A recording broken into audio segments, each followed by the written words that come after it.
Hello all. S A எக்ஸாமில் நமக்கு psychology பார்ட்லேருந்து பிளட் ரிலேஷன் டாபிக் பேஸ் பண்ணி ஒரு கொஸ்டின் கேட்டிருக்காங்க. எப்படி சிம்பிளாக சால்வ் பண்ணதுன்னு பார்ப்போமா? கொஸ்டின் பாருங்கள். ரவியின் அம்மா என்னுடைய அம்மாவிற்கு ஒரே மகள் என்று கமல் சொன்னால் கமல் ரவிக்கு என்ன உறவு? ஸோ இந்த மாதிரி பாயிண்ட் அவுட் பண்ணுற மாதிரி கொஸ்டின் வந்துச்சுன்னா இங்கே என்னுடையன்னு இருக்குல்லங்க. இந்த என்னுடையன்றதை யார் டெனோட் பண்ணுன்னா இங்கே யார் பேசுகிறாங்களோ அவங்கள தான். ஸோ இங்கே என்னுடையனா யார் டெனோட் பண்ணும்? கமல் தானே பேசுகிறாரு. ஸோ கமல். இது கிளியராக இருக்கா? ஸோ ரவியின் அம்மா கமலுடைய அம்மாவிற்கு ஒரே மகள் அப்படின்னு கமல் சொன்னாருன்னா கமல் வந்து ரவிக்கு என்ன உறவுன்னு கேட்டிருக்காங்க. நம்ம ஆல்ரெடி வந்து சார்ட்ஸ்க்கான சிம்பிள், ஒரு சார்ட் எப்படி ஃபாலோ பண்ணணும், இது எல்லாமே நம்ம லாங் வீடியோவில் பார்த்துருப்போம். நான் சிம்பிளாக சொல்கிறேன். இப்போ ஃபர்ஸ்ட் பாருங்கள், நமக்கு ரவியின் அம்மான்னு சொல்லியிருக்காங்கல்ல. ஸோ ரவி இங்கே எடுத்துக்கலாமா?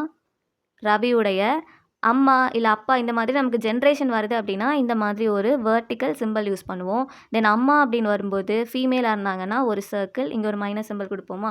அடுத்தது இப்போ ரவியின் அம்மா, இது வரைக்கும் நம்ம சார்ட் ட்ரா பண்ணியாச்சு. அடுத்தது கமலுடைய அம்மாவிற்கு ஒரே மகள்னு சொல்கிறாங்களா? ஸோ இங்கே கமல் எழுதலாமா? கமலுடைய அம்மா அப்படின்னா அம்மான்னு வரும்போது இங்கே ஒரு வெர்டிக்கல் லைன் யூஸ் பண்ணும். தென் ஃபீமேல் அப்படின்றதுனால இங்கே சர்க்கிள் மைனஸ் யூஸ் பண்ணும்.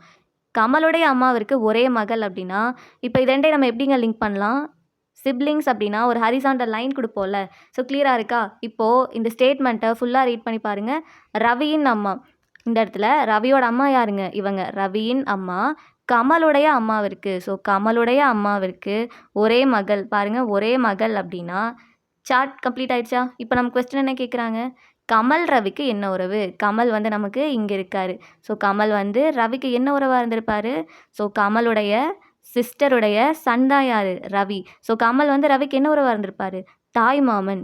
கிளியராக இருக்கா? ஸோ இந்த மாதிரி தான் சார்ட் ட்ரா பண்ணணும். ட்ரா பண்ணிங்கன்னா மட்டும்தான் உங்களுக்கு மிஸ்டேக் இல்லாமல் ஆன்சர் வந்து செலக்ட் பண்ணலாங்க. நீங்கள் சென்டென்ஸ் படித்து ஆன்சர் கொடுக்குறீங்கன்னா ஓகே. பட் சார்ட் ட்ரா பண்ணிட்டீங்க அப்படின்னா உங்களுக்கு எங்கேயுமே மிஸ்டேக் வர்றதுக்கு பாசிபிலிட்டிஸ் கம்மியாகும்.